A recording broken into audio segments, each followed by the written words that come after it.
نحمدہ و نصلی و نسلم علی رسولہ کریم۔ اس میں کوئی شک و شبہ نہیں ہے کہ شب قدر انتہائی فضیلت کی رات ہے، اس میں عبادت کرنے کا بہت زیادہ ثواب ہے، لیکن ہمارے مسلمانوں کا المیہ یہ ہے کہ کسی بھی شرعی مسئلے کو اپنی شرعی حد میں نہیں رکھتے بلکہ اس میں حد سے تجاوز کر لیتے ہیں۔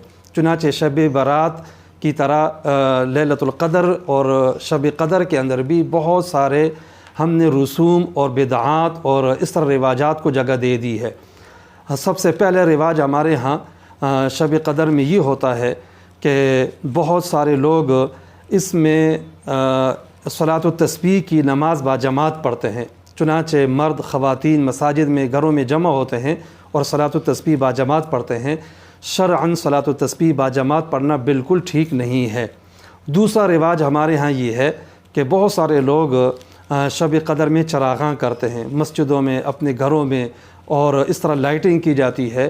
یہ جو چراغاں ہے شریعت کا اس سے کوئی تعلق نہیں ہے، بلکہ علماء نے لکھا ہے کہ چراغاں کا جو سلسلہ ہے یہ برامیکا نے اسلام میں داخل کیا تھا۔ یہ اصل میں آتش پرست لوگ تھے اور پھر مسلمان ہو گئے تھے، تو کچھ رسومات کو انہوں نے اسلام میں داخل کر دیا۔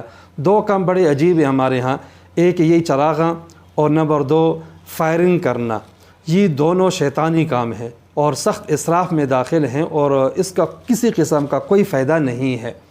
تیسرا رواج ہمارے ہاں اجتماعی دعا کا بھی ہے۔ چنانچہ بہت ساری مساجد میں اعلان ہو جاتا ہے کہ شب برات کو فلاں وقت رات کو 11 بجے 12 بجے اجتماعی دعا ہوگی، سب لوگ جمع ہو جائیں۔